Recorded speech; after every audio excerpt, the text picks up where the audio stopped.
Saludos y bienvenida a todos los, no sé si decir amigos, asistentes, ilustres profesores, sabios académicos. Veo mucha cara conocida. Bienvenidos también a aquellas personas que no son conocidas, al menos por mí.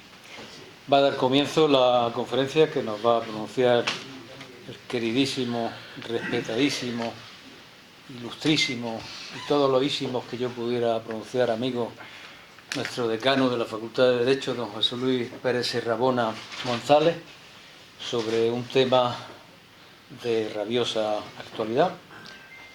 Y yo no tengo nada más que darle también a él la afectuosísima enhorabuena en nombre de la Academia y darle la palabra al académico don Miguel Angulo Rodríguez para que haga la presentación del conferenciante, por otra parte creo que es sobradamente conocido.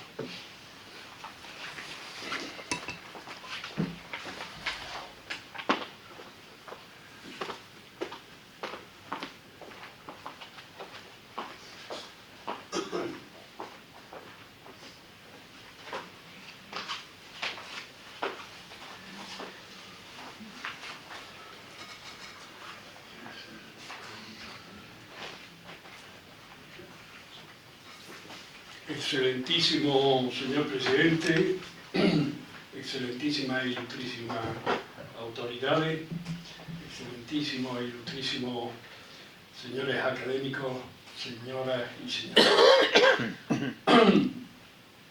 Se me ha encomendado el privilegio de efectuar la presentación de nuestro conferenciante de hoy, el ilustrísimo señor don José Luis Pérez Serrabona González, catedrático de Derecho Mercantil de la Facultad de Derecho de la Universidad de Granada, de cuya facultad es asimismo decano.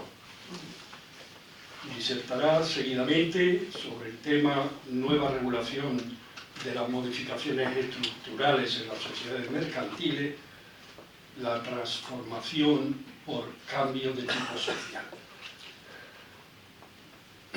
Reitero que el encargo recibido constituye para mí un auténtico privilegio por su relevancia y prestigio incuestionables, pero es también motivo de una especial satisfacción personal por el gran afecto que él sabe le profeso desde antiguo.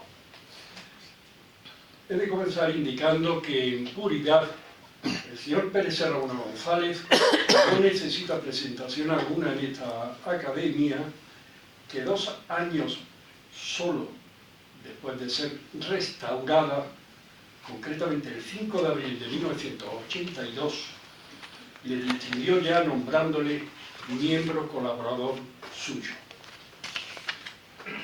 Y desde entonces, hace más de 43 años, sigue vinculado a ella estrechamente, con presencia y participación en nuestras actividades, dispuesto siempre a fructíferas colaboraciones. Por si ello no bastase, hay que añadir el dato de su intervención en representación de su familia y como patrocinadores de uno de los premios que cada curso académico otorga a nuestra corporación, en este caso el instituido en memoria de su padre, el excelentísimo señor don José Luis Pérez Serrabona Sanz, inolvidable jurista que además de tantas otras cosas fue académico de número de esta Real Corporación.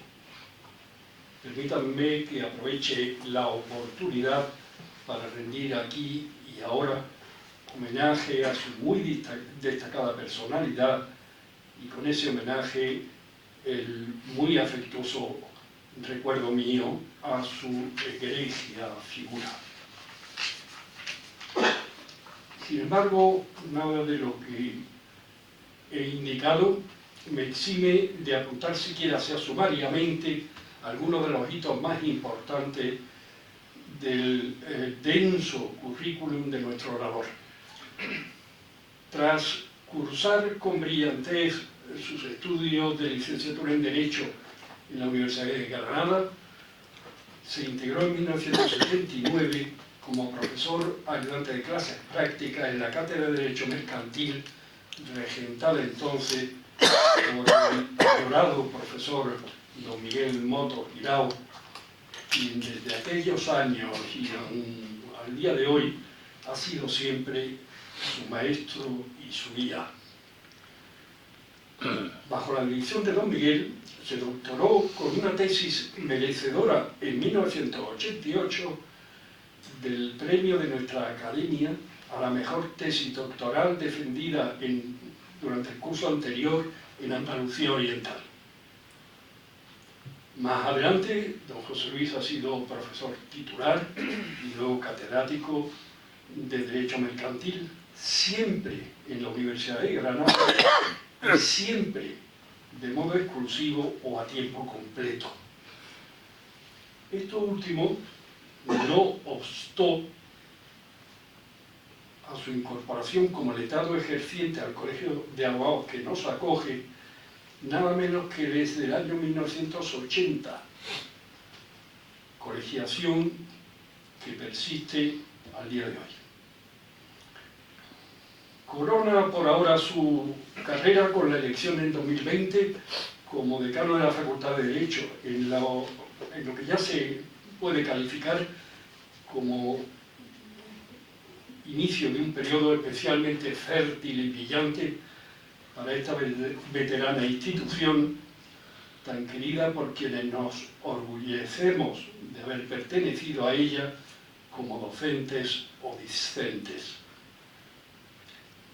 Por lo que se refiere a cargos de gestión universitaria, el señor Pérez Serrabona ha desempeñado los de secretario y director de su departamento, secretario, vicedecano y ahora decano de la facultad, y algo que resulta especialmente revelador: ha formado parte por elección de todas las juntas de centro correspondientes a la Facultad de Derecho y de todos los claustros de la Universidad de Granada desde la constitución de esos órganos de gobierno en los estatutos que la rigen. Adicionalmente, y desde hace ya muchos años, es rector del Colegio Mayor San Bartolomé y Santiago, por tantos conceptos venerables. Pero el profesor Pérez Serrabona González no ha circunscrito su labor profesional a la Facultad de Derecho y demás centros con carga docente en la Universidad Granadina, toda vez que ha ejercitado su actividad en conferencias, cursos, maestrías y doctorados desarrollados en múltiples universidades españolas y extranjeras. Entre las primeras se cuentan, entre otras, las de Jaén, Málaga, Almería, Córdoba, Sevilla, Salamanca, la Carlos III de Madrid, la Autónoma de Barcelona, la de La Coruña, etc. En cuanto a la treintena de universidades extranjeras en las que también ha impartido docencia, y algunas de las cuales le tienen formalmente nombrado como profesor visitante, cabe citar las universidades italianas de Roma, Perugia, Camerino, Florencia y Parma, las portuguesas de Oporto y Coimbra, las cubanas de La Habana, de Santiago de Oriente y de Camagüey, la uruguaya de Udelar, Universidad de la República, en siglas, las argentinas de Buenos Aires, Santa Fe, Córdoba y la Universidad Católica de Argentina, las colombianas de Santo Tomás y la Javeriana en Bogotá, así como también la de Medellín, la paraguaya de Asunción, las chilenas de Diego Portales y las de Alberto Hurtado y la católica esta en Valparaíso, la Universidad Nacional de México, la de Puebla, la de Monterrey, la de Aguascalientes, así como las de la Jalapa, la Potosina de San Luis de Potosí y la de Veracruz de estas tres últimas universidades es doctor honoris causa. Asimismo, y sobre materias de su especialidad, ha disertado ante la Barra Nacional de Abogados en México o la de Albuquerque en los Estados Unidos de América. No me es posible, por obvias razones de limitación del tiempo asignado, referirme ni siquiera para simplemente enunciarlos a los diferentes aspectos de su abundante labor investigadora, liderando o participando en un buen número de programas, proyectos y grupos de investigación. Aún más patente es la inviabilidad de aludir, con algún rigor por mi parte, a su ingente trabajo como publicista. Por ello, me limito a señalar a ustedes que, según el último recuento del que dispongo, el profesor Pérez Serrabona González es autor de 120 artículos de revista, 74 colaboraciones en obras colectivas, 6 libros propios y la coordinación de 11 publicaciones de autoría plural.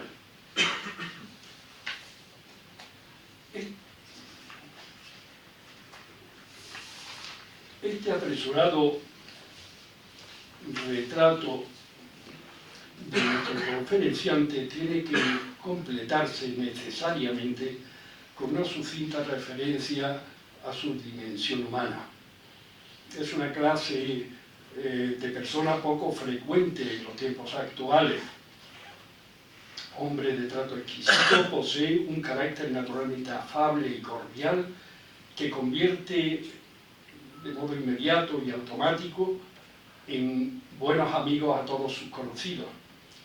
Pero no es solo ese temperamento suyo el rasgo más significativo, sino una personalidad polifacética en la que, por ejemplo, sus muy variadas preocupaciones científicas y culturales conviven con las muy diversas actividades dimanantes de su arraigado amor a Granada y sus tradiciones, con su pasión por la tauromaquia o con su entrega al mundo cofrade. Concluyo ya, pero antes de hacerlo, permítanme que destaque el gran interés que suscita el tema sobre el que seguidamente nos va a ilustrar, el de las modificaciones estructurales de las sociedades mercantiles y, en particular, la transformación por cambio de tipo social. Digo esto porque el Real Decreto Ley 5 de 2003, del 18 de junio, que regula materias tan variopintas como las medidas dirigidas a paliar las consecuencias de la guerra de Ucrania, a apoyar la reconstrucción de los daños sufridos en la isla de La Palma o a fomentar la conciliación familiar y profesional de los progenitores, llevó a cabo también la transposición de la Directiva Europea sobre las citadas modificaciones estructurales. Pero no se limitó el decreto ley a esa labor de transposición, sino que derogó íntegramente el régimen hasta entonces vigente, básicamente la ley de 2009, y extendió a las modificaciones estrictamente nacionales o domésticas una gran parte de los planteamientos y criterios arbitrados por el legislador europeo para el ámbito de las modificaciones transfronterizas o internacionales, con evidentes distorsiones en algunos casos. Sobre todo ello, oigamos a don José Luis Pérez Serrabona, voz especialmente autorizada al respecto. Nada más y muchas gracias. Muchas gracias, señor Angulo. Tiene la palabra el conferenciante, don José Luis Pérez Serrabona.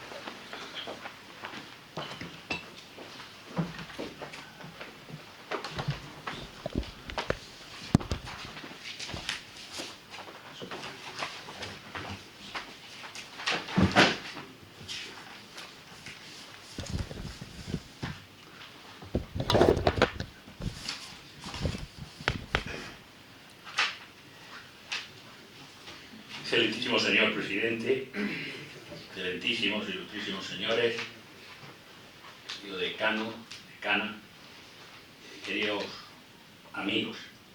Antes que nada, naturalmente, quiero mostrar mi agradecimiento al profesor Angulo, al académico Angulo, por su cariñosa presentación. Esta mañana, cuando paseaba con un profesor, con una profesora, pero no me permitiría que dijera quién es, y recordábamos los años que llevábamos yendo a la facultad y pasando por la calle de San Jerónimo, recordábamos que en este año se cumple 50 años, empezamos la carrera en la Facultad de Derecho. Durante 50 años da tiempo a hacer muchas cosas y uno debería haber hecho más cosas. Y algunas, todas las que ha podido, las ha citado el profesor Angulo, colocándolas de una manera bella que parece un currículum, un bello currículum. Yo le agradezco mucho su generosidad. No hay que olvidar que el profesor Angulo nació en Granada, es andaluz, y Granada y los andaluces tienen algunas características, son cálidos, los granadinos tienen alguna otra, pero también son exagerados, y está bien ejercer de andaluz, aunque sea en un acto tan solemne como el de esta noche, y yo lo agradezco mucho. Agradecimiento que extiendo, inicio por la Real Academia, a todos sus miembros, a sus distinguidos juristas, por la invitación a participar en esta conferencia. Algunos de estos académicos, profesores míos, algunos compañeros míos, todos queridísimos. Y también agradecimiento a los asistentes. La verdad que abruma el público, un público absolutamente distinguido para un tema tan extraordinariamente árido, en el que quiero citar fundamentalmente a mis compañeros, a mis compañeras de la facultad. En este momento, prueba de los frutos que produce la Facultad de Derecho, en el público hay 3 catedráticos de Derecho Mercantil. Eso es una satisfacción enorme para la Facultad de Derecho. Y además, el agradecimiento a todos los que han venido en esta tarde fría, pero bellísima granadina, a un tema tan extraordinariamente árido. He tenido el entusiasmo y el apoyo de algún académico y jurista como don Andrés Tortosa, que señala que yo tengo buena voz y además que modularé muy bien. Lo intentaré. La partitura no puede ser peor, esa es la verdad, ¿no? Eso es lo que me ha tocado, porque me corresponde, claro, en mi materia no puede ser peor. Yo haré unas consideraciones generales sobre esta ley que hemos llamado en el programa Nueva Regulación sobre las modificaciones estructurales de las sociedades mercantiles, y me centraré después, a modo de ejemplo, en el supuesto concreto de la transformación, sencillamente por encontrar un tipo en el que puedan reflejarse algunas de las cuestiones que haya señalado en la primera parte, para finalmente volver al principio y hacer unas consideraciones finales sobre la ley y sobre el contenido de la ley. Una ley muy novedosa y una ley que no ha permitido que la doctrina todavía se pronuncie con tranquilidad sobre la materia. Algunos estudios muy sectoriales, muy concretos, algunos estudios un poco más profundos hay sobre la materia, y yo me he acercado a ellos, naturalmente, como he hecho con todos los temas en mi vida, como hacemos siempre, por estudiarlos y por conocerlos. Estábamos a la espera de la publicación dirigida por la profesora Pulgar, que se anunció para el día 26 y que apareció ayer, y que he tenido encima de mi mesa y que tiene muy buena pinta, ¿no? No solamente podré decir eso, aunque naturalmente sí disponíamos de comentarios de sabios académicos que nos ponen en antecedente de todo lo que significan las leyes y que son muy fáciles de seguir. Por eso, como digo, agradecimiento, y también quiero dejar constancia de la emoción que me produce estar en este salón de actos. Es el Colegio de Granada, dirigido por un extraordinario amigo, en otros tiempos también. Es el Colegio de Abogados, que sede también de la Academia de Jurisprudencia, el Colegio de Abogados al que pertenecieron mis antepasados, de mi tatarabuelo, al que pertenecen mis hermanos y al que perteneció mi padre, como efectivamente se ha señalado, y a la propia academia. Mi padre, que ayer hubiera cumplido 100 años. Y además al que perteneció también mi maestro, el profesor Motos. Efectivamente, los dos me enseñaron unas reglas de vida y la búsqueda del bien, de la verdad y de la justicia incluso puede llevarse a cabo en el ámbito del derecho mercantil, y ha sido el norte de mi, no sé si de mi investigación, sí de mi compromiso universitario, que a fin de cuentas es el compromiso social. Y como decía, vamos a hablar esta tarde de una ley, de una nueva normativa sobre las modificaciones estructurales de las sociedades mercantiles. En ese proceso de reforma del derecho societario siempre inacabado, ocupan ahora el último de los lugares. Efectivamente, nosotros teníamos nuestra propia legislación patria especial. En el año 1989 tuvimos una ley de sociedades anónimas, un texto refundido de la ley de sociedades anónimas, después la ley de sociedades de responsabilidad limitada, en el año 2010 la ley de sociedades de capital, y en las primeras leyes, bueno, el 51 por supuesto, y en las leyes, en las primeras citadas, la de limitadas y la de anónimas, se recogían tras modificaciones estructurales de las sociedades mercantiles, no con ese nombre, pero se hablaba de la transformación, de la fusión de las sociedades con el tiempo, de la escisión de las sociedades, hasta que en el año 2009 efectivamente se publica una ley de modificaciones estructurales, una verdadera ley de modificaciones estructurales.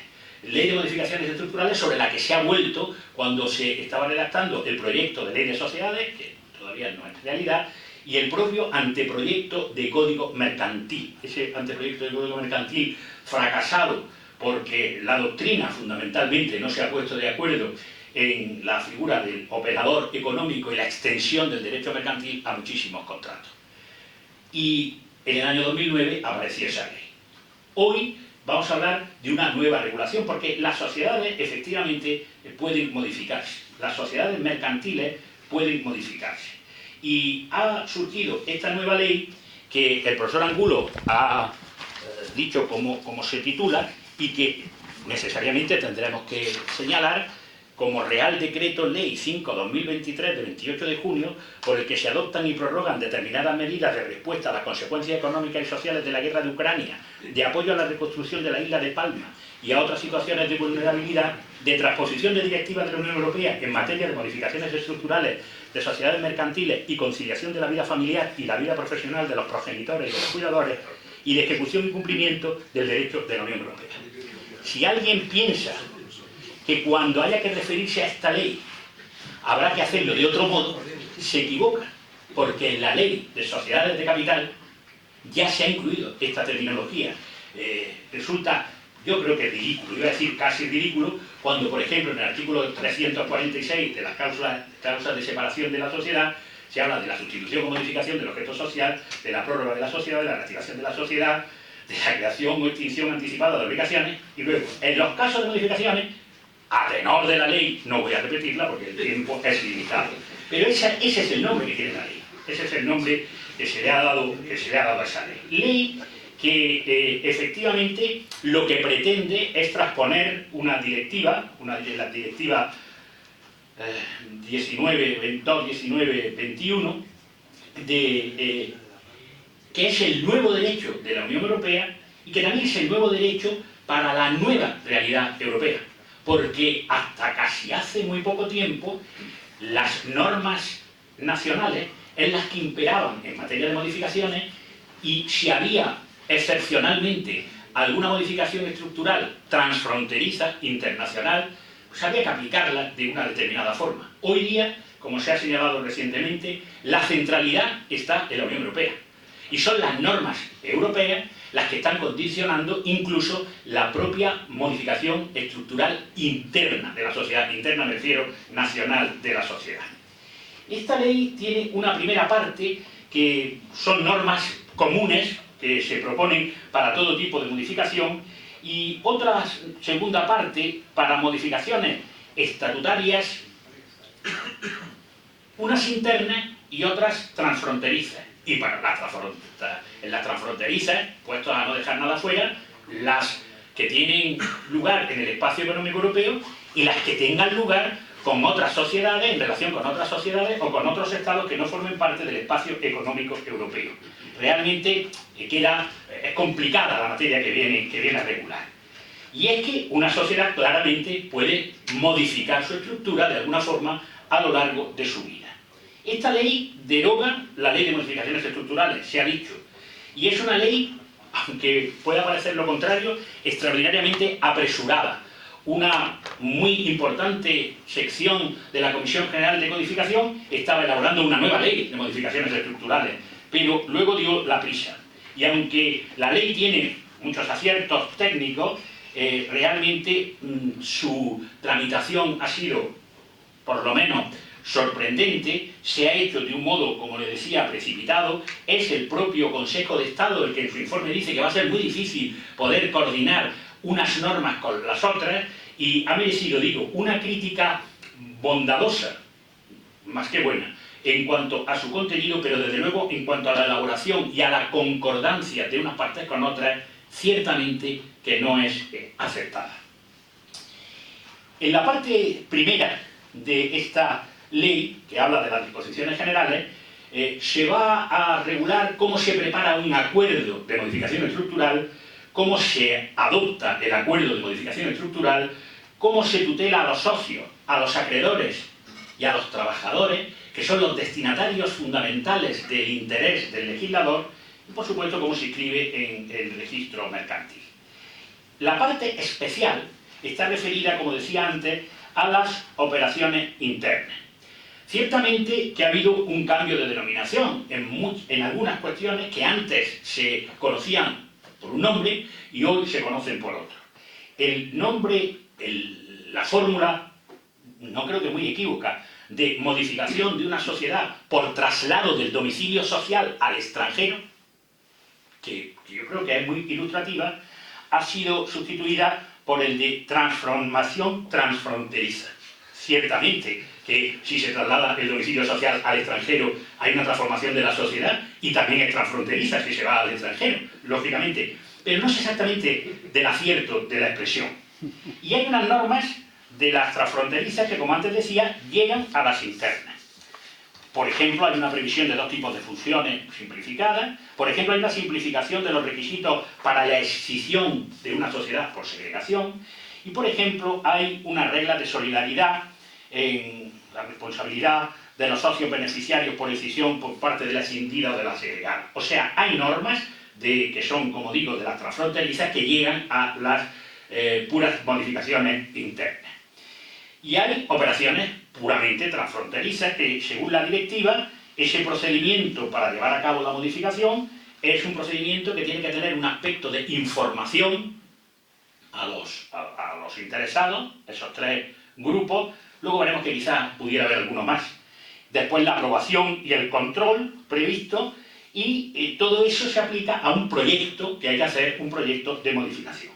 Ese proyecto de modificación, me dejan que lo diga así globalmente y de burdamente, tendrá un informe de un experto independiente, normalmente, se exigirá una serie de mayorías para adoptar el acuerdo, se va a ampliar el derecho de separación, yo creo que ahora se le va a llamar de otra forma, se va a regular el derecho a impugnar, se va a proteger a los administradores, se va a proteger a los trabajadores fundamentalmente con información y con consulta, incluso hay algún control por parte del Estado. ¿Y en qué supuestos puede haber esa modificación interna o transfronteriza? Pues los clásicos supuestos de fusión de sociedades, no entro en lo que es, claro, escisión de sociedades, tampoco entro en lo que es, cesión global del activo y del pasivo que se incorporó en la ley de 2009, transformación de sociedades, esto es, el cambio de tipo de forma y conservando la misma personalidad jurídica y la misma naturaleza, y esa transformación transfronteriza, que es el cambio del domicilio al extranjero. ¿Quiénes se pueden modificar? Las sociedades mercantiles. ¿Y cuáles son las sociedades mercantiles? Pues es una eterna duda, pero nuestro Código de Comercio señala en el artículo 122 que, por regla general, las sociedades mercantiles se constituirán de forma de sociedad colectiva, sociedad comanditaria, simple o por acciones, diremos nosotros, anónima o de responsabilidad limitada. No hay más. claro que hay más. Luego será cuestión de ver si, aunque la modificación no le va a afectar mucho, luego será cuestión de ver si hay o no hay. Por ejemplo, pienso, una entidad de crédito es una sociedad mercantil, no una sociedad de seguros solo. Una entidad aseguradora, ¿no? Es una sociedad mercantil, desde luego participa mucho de la naturaleza de las sociedades mercantiles. Y cuando habla el Código de Comercio de la anónima, ¿está hablando de la anónima cotizada? ¿Está hablando de la anónima deportiva? ¿Está hablando de las sociedades profesionales?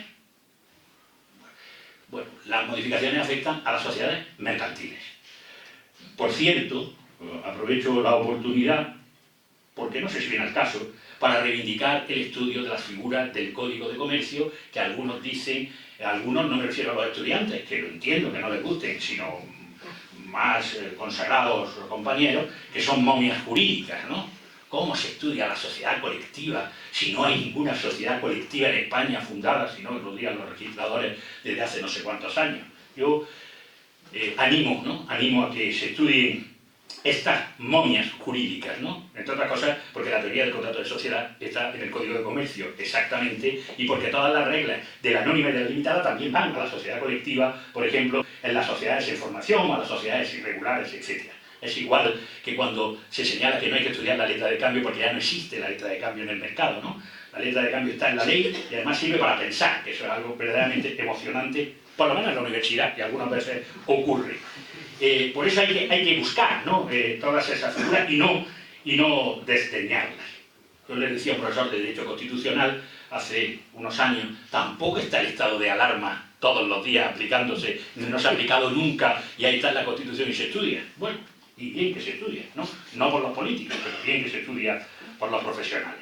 De cualquier modo, no podrán ser modificadas estructuralmente las sociedades en liquidación, lógicamente, si es que ya ha empezado la distribución del patrimonio, las sociedades en concurso, en algún caso puede que sí, las sociedades en liquidación concursal y las sociedades no inscritas. Claramente diremos que las sociedades irregulares no pueden modificarse estructuralmente. Les decía, la ley exige para todas las sociedades, para todas las modificaciones, un procedimiento que luego habrá que ir perfilando. Un procedimiento que es una materia casi puramente administrativa, poco sustantiva, pero del que haremos algún comentario. Primero habrá que hacer un proyecto, lógicamente. Habrá que hacer un proyecto en el que alguien presente a la sociedad el interés que tiene en modificar la estructura de la sociedad. En esos 5 casos que hemos visto hace un momento. Y lo hará con un balance, la sociedad no funciona sin el balance, con un análisis de las modificaciones patrimoniales que van a tener lugar, con un informe no solamente de los administradores, sino de los auditores, habrá algunas que no lo necesiten, con un calendario en el que se señale el plazo, con una seguridad, luego volveré sobre esto, de que están al corriente del pago de las deudas con la seguridad social y con las deudas tributarias. El Estado naturalmente nunca puede perder en este asunto, y habrá que informar a los socios, a los trabajadores y a los acreedores. ¿Que hay varias sociedades implicadas en la transformación?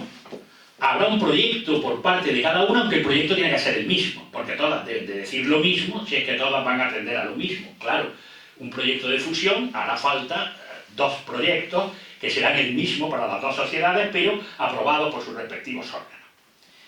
Hay un proyecto ciertamente complejo, que sirve para preparar el acuerdo. Esa preparación del acuerdo se completa con los informes que tienen que realizar internamente los administradores de la sociedad y externamente, si lo hay, los expertos independientes. Si lo hay, ¿no? Si debe haber los expertos independientes. Los administradores harán un informe que irá dirigido, lo diré primero ahora, a los trabajadores, porque en él habrá que señalar las consecuencias que tiene la modificación en las relaciones laborales, las condiciones de empleo que hay después y cómo afecta a las filiales. La ley lo dice con tranquilidad, pero las filiales nadie sabe lo que son, salvo que sean, como deben ser, las que el artículo 46 del Código de Comercio determina a la hora de llevar la contabilidad en los grupos de sociedades. También para los socios, claro.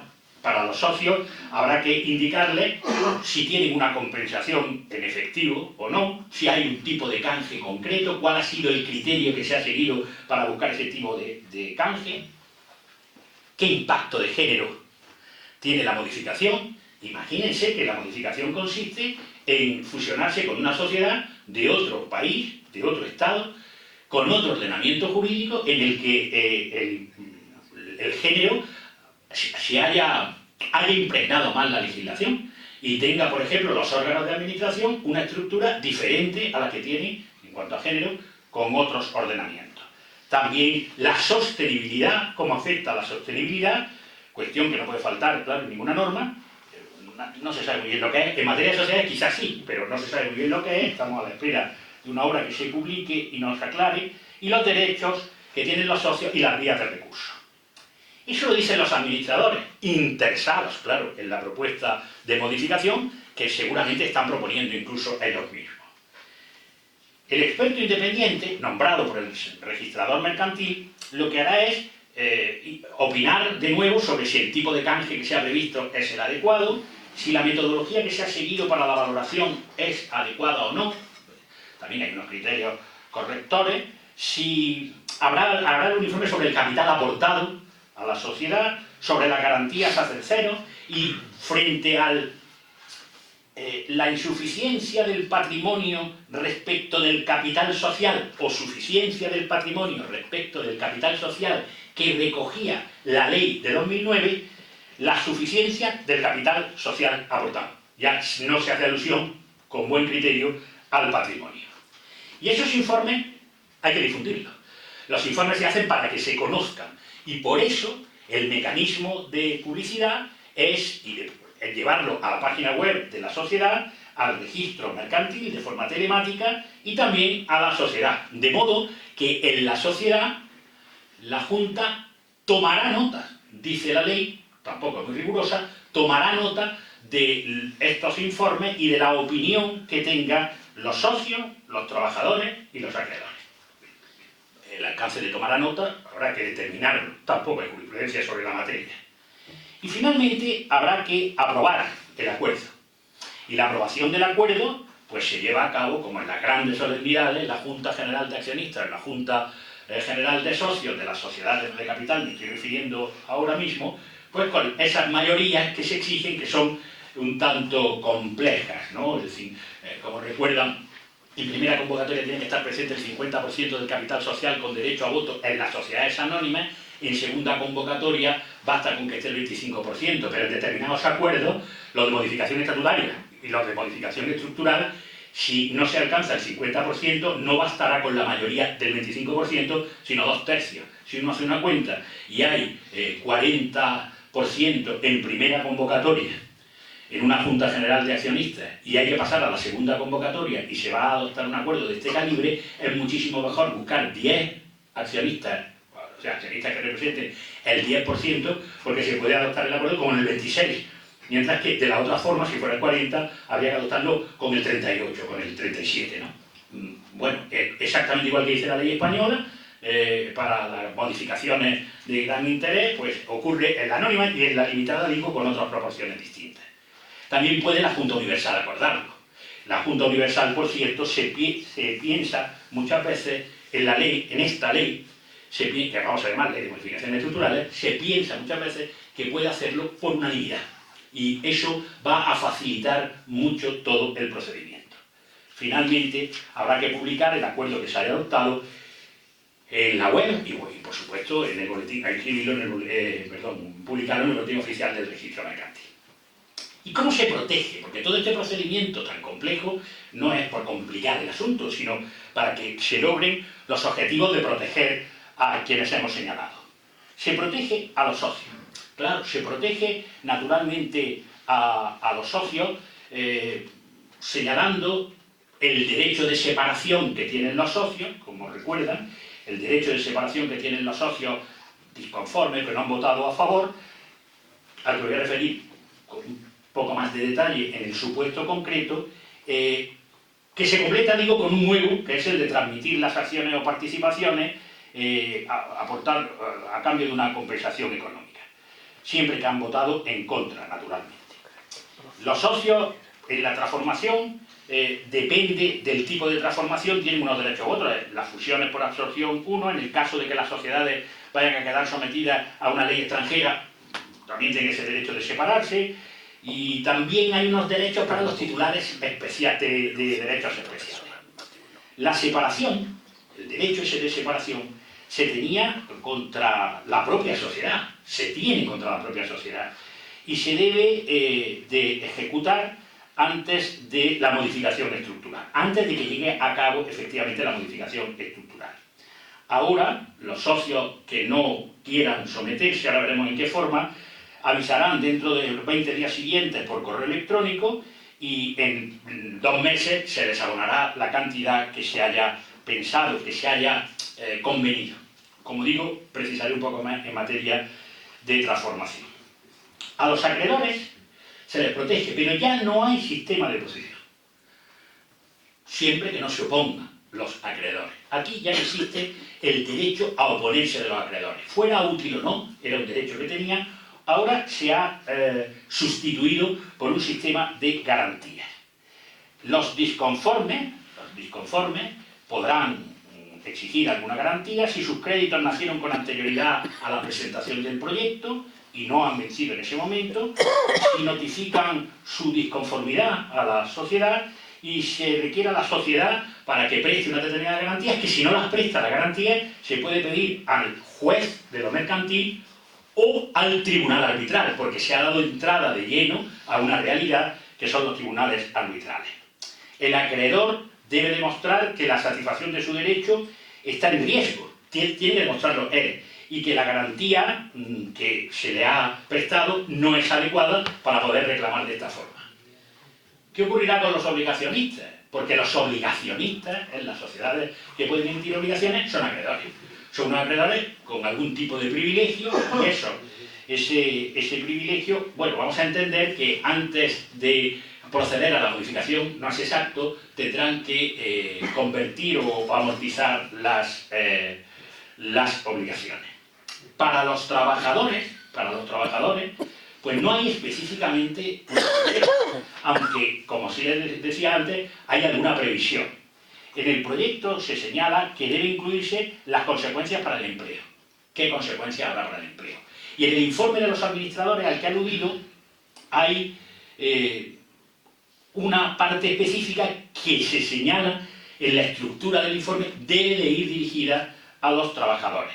Por eso, sus representantes, dependiendo del tipo de sociedad y del tipo de representación laboral, pueden llegar a hacer las observaciones que consideren oportunas, hasta el caso de que la Junta puede suspender su acuerdo si considera que las peticiones de los trabajadores son adecuadas.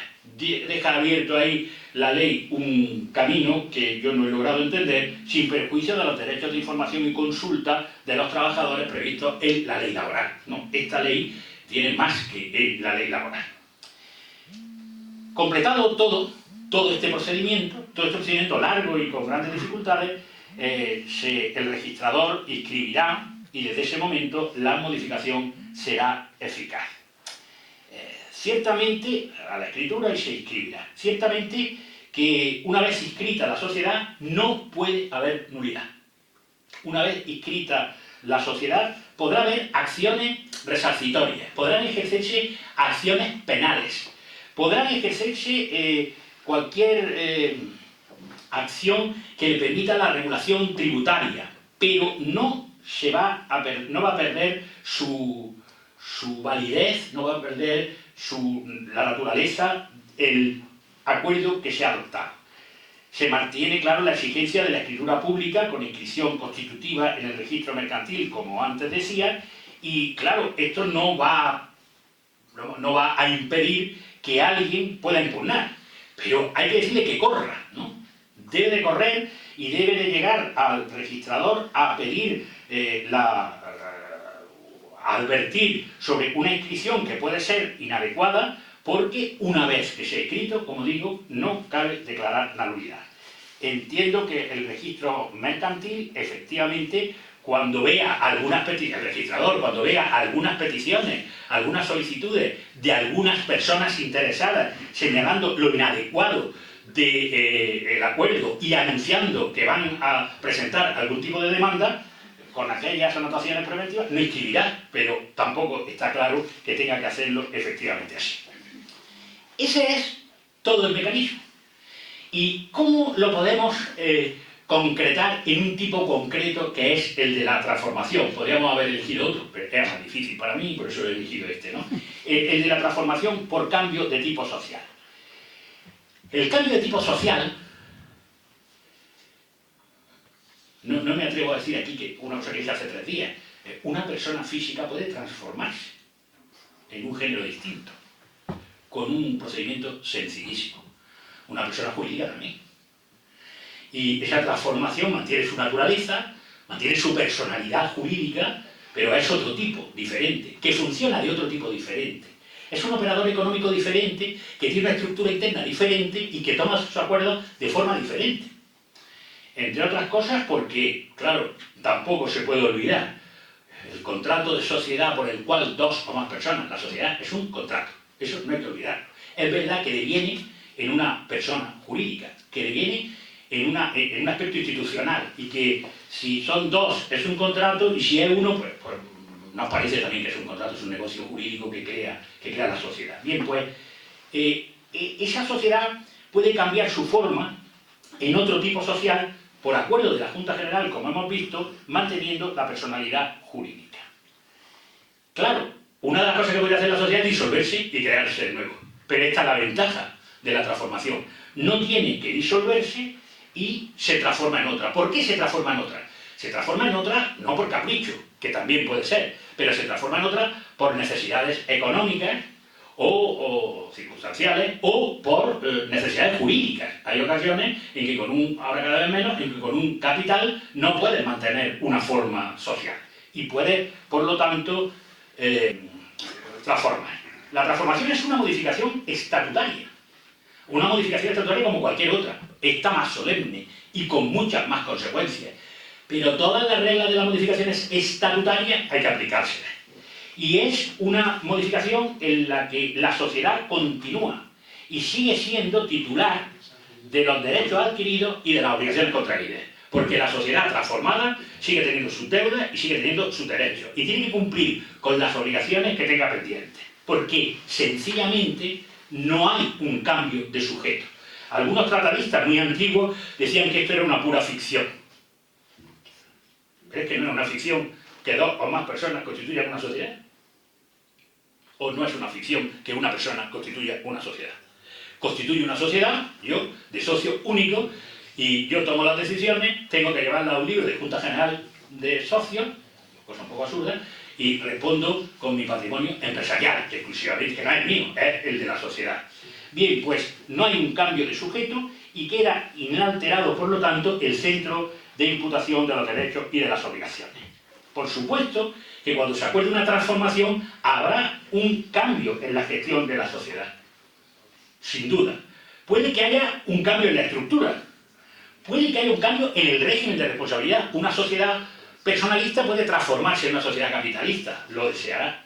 Una sociedad personalista podría transformarse en una sociedad capitalista. Una capitalista y una personalista. No resultará demasiado lógico, pero por supuesto es posible. ¿Y cuáles son los supuestos de la transformación? Estos que estoy sencillamente señalando. Ya en la ley del año 2009 se amplió el perímetro de posibilidades.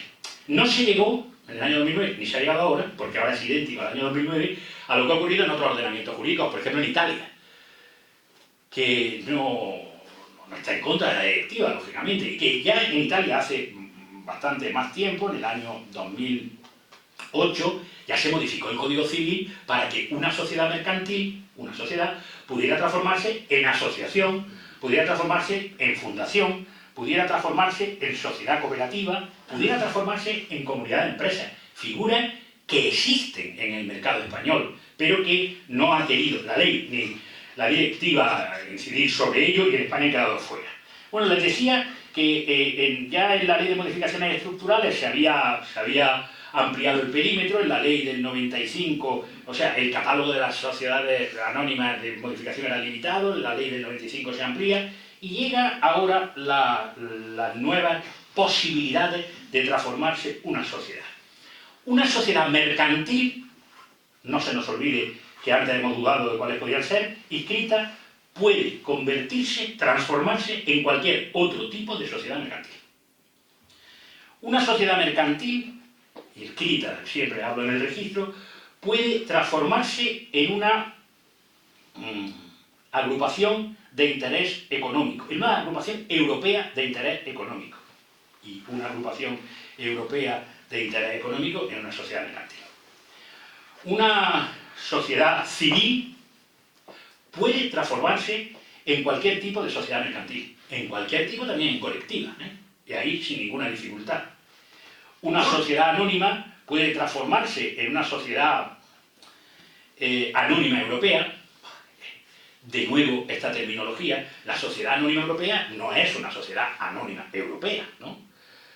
Todas las sociedades anónimas de todos los ordenamientos jurídicos europeos son sociedades anónimas europeas.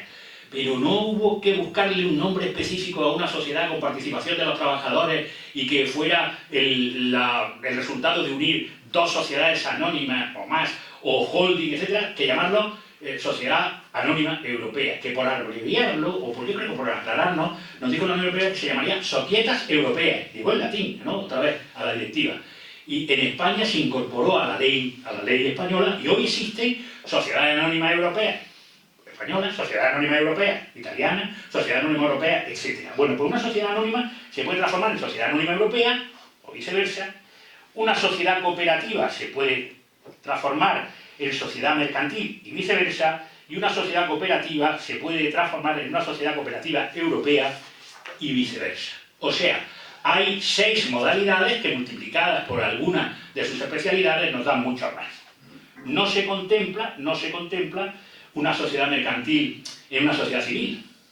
Una sociedad civil en una mercantil sí, pero una sociedad mercantil no se contempla transformarla en una sociedad civil. Yo creo, claro, es una modestísima opinión, que una sociedad mercantil personalista no puede tener ninguna dificultad en transformarse en una sociedad civil.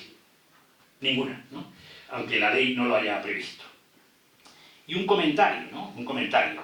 La transformación de la sociedad anónima en sociedad anónima europea, esa a la que me he referido, pues exige un proyecto de transformación de los administradores, un informe de uno o más expertos que señalen si se dispone de activos suficientes y tiene su propia regulación en un reglamento, en el reglamento 2157 de 2001.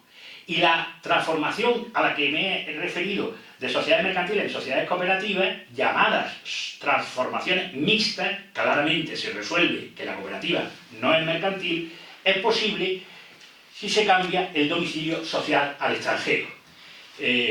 O sea, si se convierte en una transformación transfronteriza. Hay alguna jurisprudencia de la Unión Europea a este propósito. El procedimiento es el mismo, pero les decía con alguna particularidad. Está el procedimiento del artículo 17 al artículo 32 de la ley. Además, en el proyecto, además de lo que antes he señalado con carácter general, además de las menciones generales del proyecto del artículo 20, deben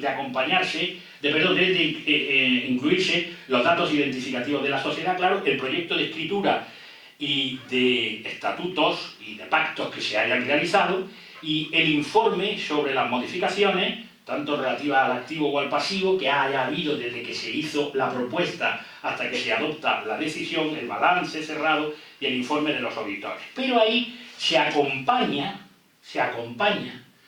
de alguna otra cosa. Por ejemplo, se acompaña de la certeza, de la certificación de que la sociedad está en paz con la administración tributaria y con la seguridad social. ¿Eso exactamente qué va a significar? Estar al corriente. Quiere decir que no va a haber ninguna posibilidad de que haya ninguna modificación estructural si se debe algo a Hacienda por parte de alguna sociedad.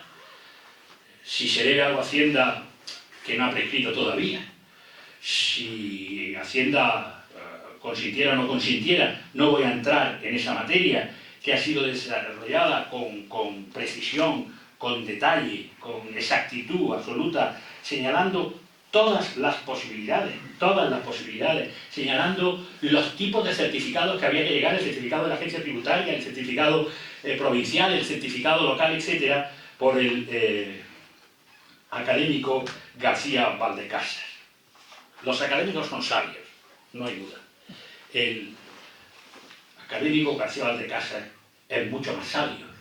Déjenme que cuente una anécdota, porque es una anécdota jurídica y una anécdota granadina. Hace unos años el Colegio Notarial organizó una conferencia sobre las sociedades de responsabilidad limitada.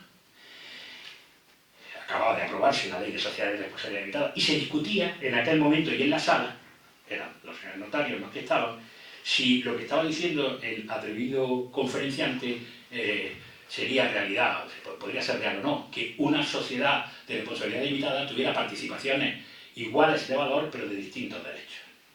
¿Quién mantenía el conferenciante que sí? Y en el coloquio alguien dijo, habrá que esperar a lo que diga José Guillermo García Valdecasas. Habrá que esperar. Y cuando salíamos, alguien dijo, ¿quién es García Valdecasas? Un joven profesor. Y él dijo, es el registrador mercantil. Y contestó este muchacho, entonces claro, es el intérprete exacto de la ley. A lo que inmediatamente corrigió otro. No es el registrador mercantil. Es García Valdecasas. Por lo tanto, es la doctrina más acertada la que va a haber. Por eso no me atrevo a opinar sobre las deudas con la Seguridad Social y con la agencia tributaria que deben de estar cumplidas, dice la ley. En este caso no incorporadas al informe, sino acompañando, que parece que es una categoría menor al informe. Los informes hablan del órgano de administración. El artículo 21 completa todas las menciones del artículo 5, ¿no? Están las menciones comunes y también cualquier modificación importante del activo del pasivo entre el informe justificativo de la transformación y el balance que se haya puesto a disposición. A la Junta General ha dirigido ese informe. No es necesario cuando el acuerdo se adopte en Junta Universal y por unanimidad, y lo mismo que dice el artículo 9 con carácter general. A mí me produce cierta inseguridad que en este caso no haya que informar a la Junta. El balance, por supuesto, que se presenta va a servir de algo fundamental cuando la sociedad se va a transformar en otro sujeto, no en otro sujeto del ordenamiento, sino en un sujeto diferenciado, ¿no? De otro ordenamiento jurídico, va a perder su nacionalidad. El balance va a servir para proteger a los socios y a los terceros. Ya no se habla de los trabajadores. El informe del experto independiente va a ser necesario solo en los casos de transformación de en sociedad anónima o en sociedad comanditaria por acciones. Y tendrá como único objeto la valoración de las aportaciones no dinerarias. Esa es razonable porque es lo que se exige también en el momento de constitución de estos dos tipos sociales. El acuerdo, como antes les decía, y les repito ahora, es un acuerdo voluntario. Nada obliga a la transformación de la sociedad, a la modificación por transformación del tipo social. Nada lo obliga. Es un acuerdo voluntario. Y es un acuerdo voluntario, en este caso, de grandísimos efectos internos. Según cada tipo de transformación, habrá unos efectos o habrá otros, ¿no? Y ese acuerdo va a incluir la aprobación de los balances, de las menciones exigidas para constituir la sociedad resultante, ¿no? La resultante. Por supuesto, tendrá unos nuevos estatutos. Tendrá unos nuevos estatutos si es que hay una sociedad que tiene que tener estatutos, porque si es una colectiva, entiendo, es una opinión particular, que no tiene que tener estatutos. Lo que hay que tener mucho cuidado es el contenido de la escritura.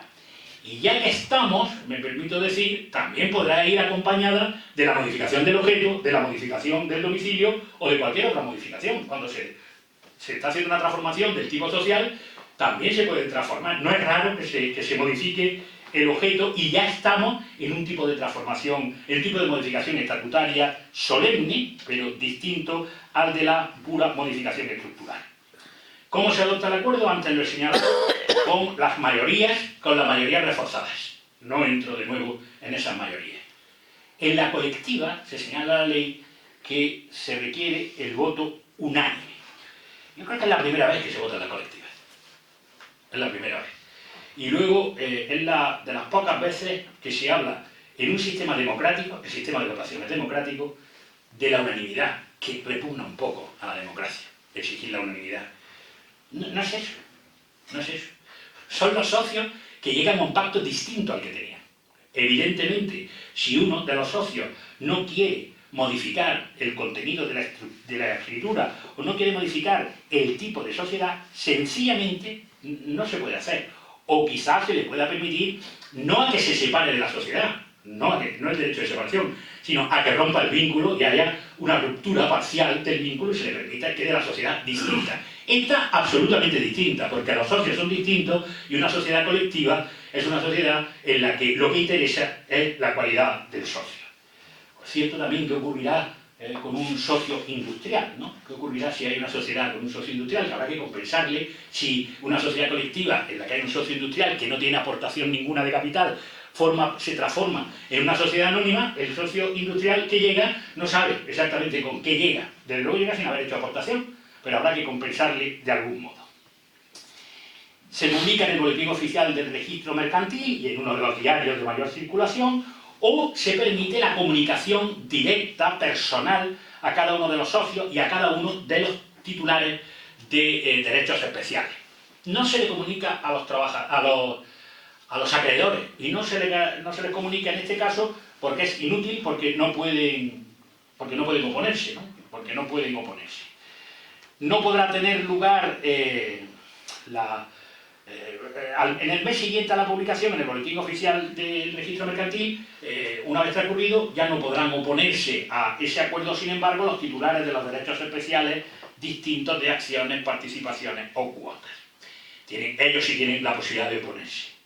Se hace la escritura pública, esa escritura pública con indicación de quiénes se han separado, de qué capital social queda, de cómo ha disminuido el capital social, de cuál ha sido el tipo de canje al que se ha llegado, y se inscribe finalmente en el registro mercantil. Como antes les decía, la eficacia es desde la inscripción, aunque la validez, desde luego, del acuerdo es desde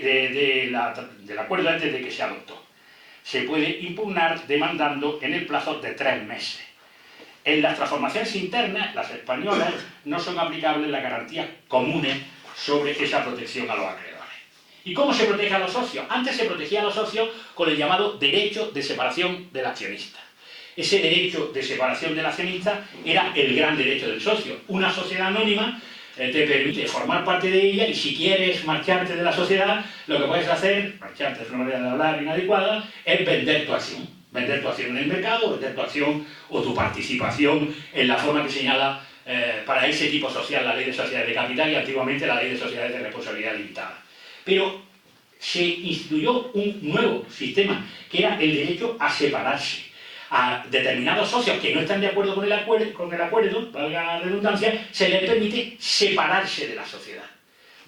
Lógicamente, llevarse de la sociedad lo que aportaron, llevarse de la sociedad el patrimonio que haya generado su aportación, disminuir el capital social de la sociedad. Era el gran derecho de separación. Ese derecho de separación que me ha motivado casi a mí un poco en traer esta tarde esta materia, porque en la obra hoy no superada de Fusión de Sociedades del profesor Moto dio pie a que pudiera hacer mi maestro, a que pudiera hacer determinadas reflexiones en otros textos, como aquel artículo de el derecho de separación del accionista. Derecho de separación del accionista que yo estudié también a finales del siglo pasado, con poco éxito, iba a decir, con poco éxito el destino que tenía aquel estudio, pero que lo estudié con todo detalle y es un derecho que tenían los accionistas, digamos, no conformes con el acuerdo. Usted forma parte de una sociedad anónima. Esa sociedad anónima, o sociedad limitada, pero esa sociedad anónima fundamentalmente va a transformarse en una sociedad en la que va a tener usted responsabilidad ilimitada por las reglas sociales, que es menos que se puede ir, pero también si se transforma en otro tipo societario. Bien, pues ese gran derecho de separación es para el que no ha votado a favor. es un derecho propio, ¿no? Derecho propio, no anulable por la mayoría, no anulable por los estatutos, y es un ejercicio que puede hacer el socio, puede llevarlo a cabo, en concreto si no votó a favor. El socio que no votó a favor puede reclamar el derecho a separarse. Habrá que valorar ahora su aportación.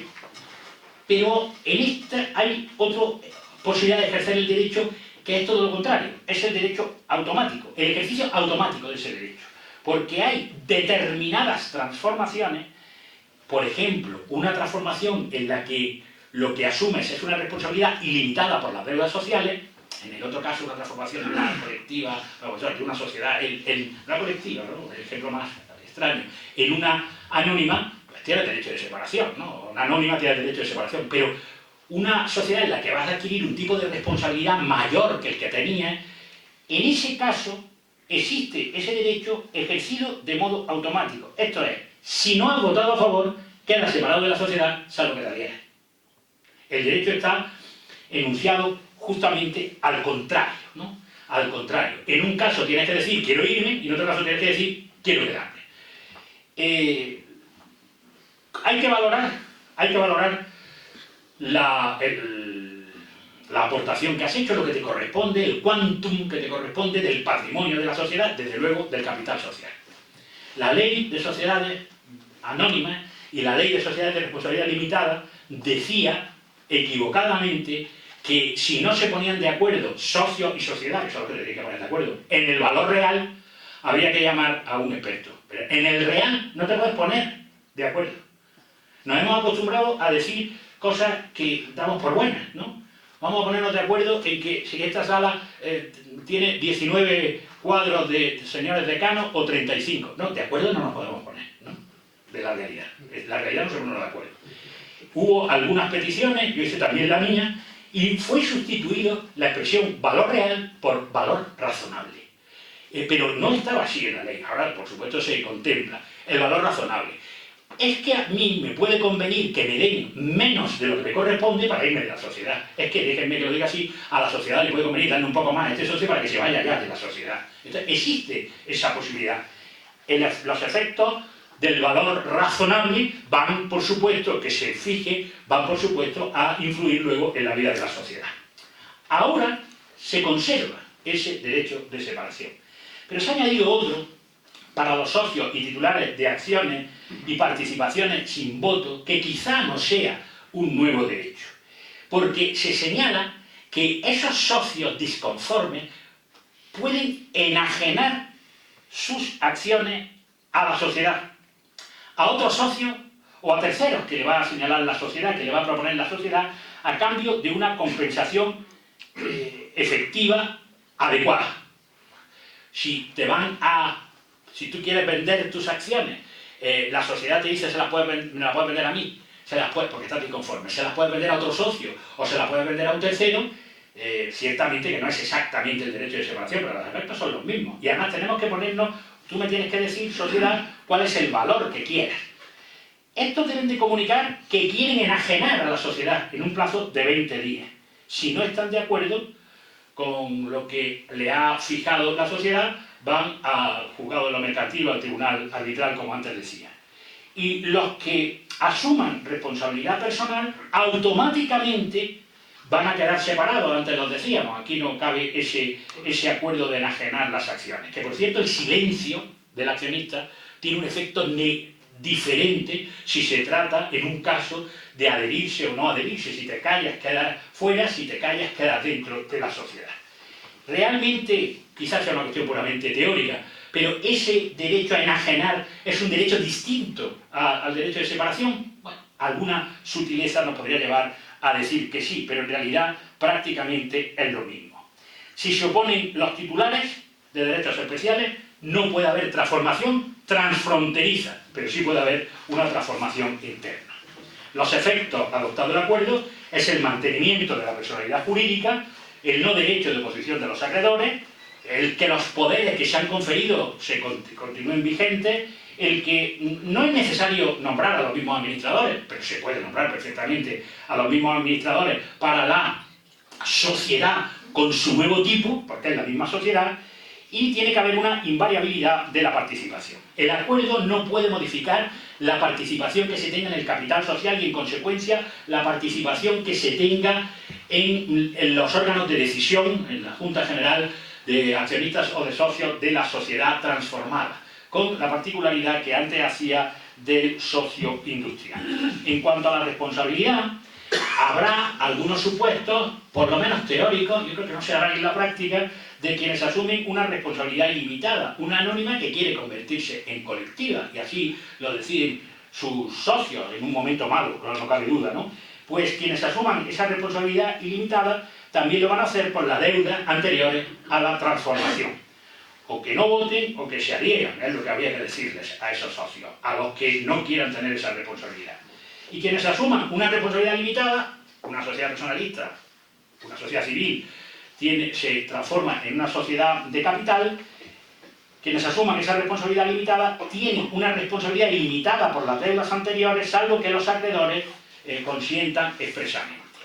No voy a entrar, dada la hora, en la pura transformación transfronteriza, que es muy similar y que es la sociedad que traslada el domicilio social al extranjero. Y simplemente haré una reflexión, alguna reflexión de carácter final. Primero, la ley tiene algunas contradicciones. Y yo creo que, aparte de las reglas de interpretación de la ley, esto es una ley sorprendente, ¿no? Claro, las leyes no se pueden... Nos decían que las leyes se interpretaban en su conjunto, ¿no? Esto hay que interpretar con Ucrania, con los progenitores, y ¿no? Es muy complicado. Yo creo que esta ley hay que interpretarla en el marco de la directiva, ¿no? En el marco de la directiva y en el derecho comunitario. Porque hay muchas normas que son inconexas entre sí, porque hay muchas normas que están repetidas en un lado, en otro, y en la propia ley de sociedades de capital. Es un derecho que ha nacido por la urgencia, ¿no? Pero ¿por qué urgencia? Pues por la urgencia de que nos iban a multar, porque habíamos infringido el plazo que nos había dado la Unión Europea. Pero es que no creo que se pueda elegir un momento peor. Se señala en la exposición de motivos, que es para leerla, ¿no?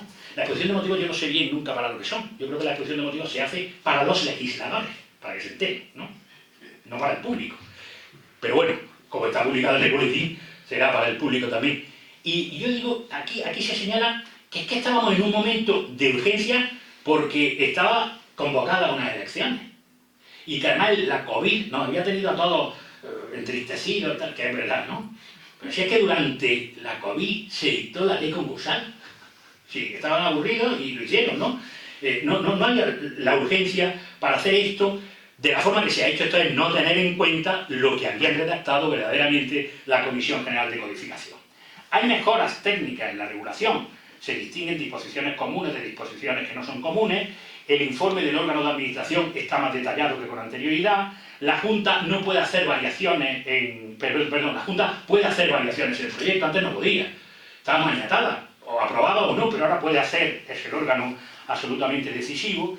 El tipo de canje se alude al valor razonable, como antes les decía. Y en materia de impugnación, pues también hay algunos mecanismos que son mejores. Hay cambios en la información porque se les señala a los socios un modo de información específico. Lo que se pretende no es cumplir un requisito formal, sino que realmente llegue a conocimiento de ellos todo el contenido. Por cierto, también hay una cosa sorprendente, que es la entrada en vigor. Entra en vigor al mes de su publicación en el Boletín Oficial del Estado, pero deja sin resolver qué ocurre con las pendientes y las que ya habían iniciado el proceso de transformación. Parece que las resuelve, pero efectivamente no lo resuelve. Ha dicho el profesor Envid que hay autonomía de la voluntad y libertad para organizar la reestructuración de las empresas, aunque el régimen es verdaderamente estricto. Yo creo que la coherencia y la seguridad jurídica del sistema español hubiera exigido respetar la norma general, homogénea, dando luz verde al texto que había preparado la Comisión General de Codificación, de la que se ha tomado naturalmente una parte importante. El propio Consejo de Estado se queja de la situación.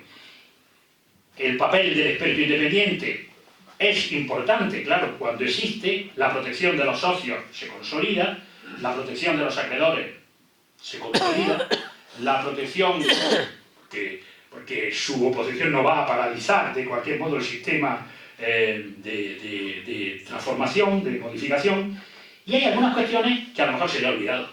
Porque si hace alusión a la sostenibilidad, como no, les decía antes, en el proyecto, también se podría haber hecho efectivamente alguna mención a la sostenibilidad.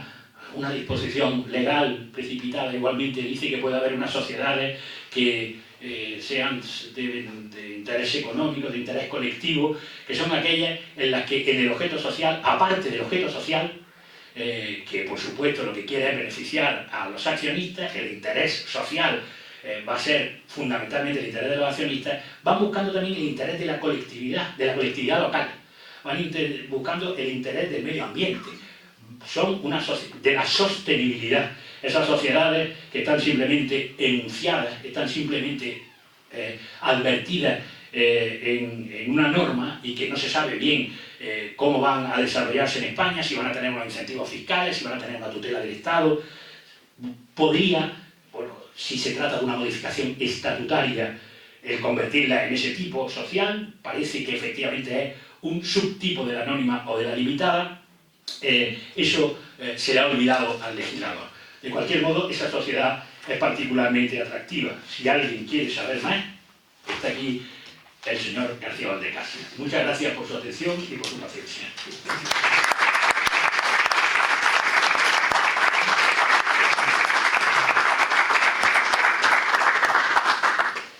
Pues enhorabuena y muchísimas gracias al profesor Pérez Serrabona por su brillante conferencia. Suelo hacer algún comentario sobre las materias de las que se trata. Hoy lo voy a eludir porque me parecería una herejía interferir en las opiniones y los criterios que nos ha expuesto sobre una materia ciertamente árida, pero que nos lo ha expuesto de una manera muy amena, con su gran habilidad de ser crítico con humor y sacar una sonrisa a los que sufrimos para seguir el hilo de una argumentación compleja, que tiene que ver con esta situación en la que ahora nos encontramos, en que el legislador abusa y sobreabusa del Real Decreto Ley y nos lanza leyes ómnibus y no sé qué más a mansalva y que entran en vigor pues ya mismo, aunque ya mismo sea dentro de 3 meses, 6 meses o 1 año. Ahora tenemos la experiencia de la reforma procesal. En fin, profesor, enhorabuena, muchísimas gracias y muchas gracias también a los asistentes y a quienes nos han seguido a través del canal YouTube de la Real Academia de Jurisprudencia y Legislación de Granada. Se levanta la sesión. Muchas gracias.